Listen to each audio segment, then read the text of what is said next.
your satisfaction level with your ability to force turnovers this season? Well, right now we have 7. Really, I think the one that Cookie calls right in the beginning of the third quarter was close to being a fumble too. But I think they're attacking the ball, and that's what we're asking them to do. So I want to average 3 a game. We're not there yet, but I think they're working towards it.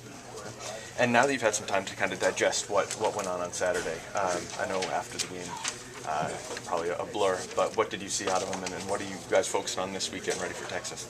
Well, last week's game was last week's game. We just got to correct the mistakes that we had out there, both physically and mentally, and move on to the next opponent, which is Texas. And we're excited. It's a huge challenge for us, obviously.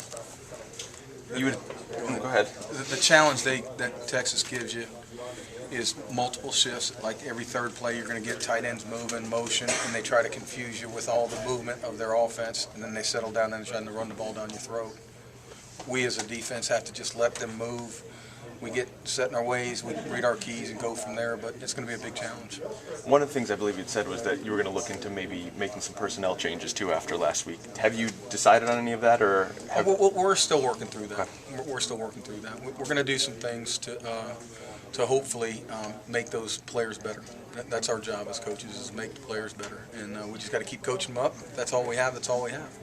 Looking at personnel changes, is it any different than a normal week? I mean, the competition that you have in practice, or was there more like a focus on it when you went into practice this week, or watching the film, I guess?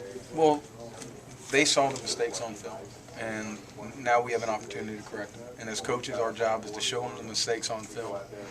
Go out and practice to correct those mistakes to get better for the next week. It is what it is. You only have a certain amount of players you can play, and when you run out, you run out. So you got to coach the ones you have and get them better.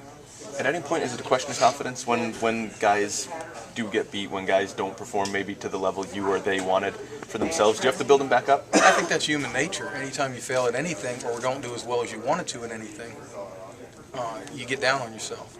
We can't let outside distractions or outside comments deter from what we're trying to do as a defense, and that's get better each and every week and each and every day.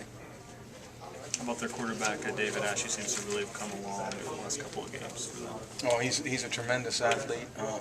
They got him doing the right things for what he can do.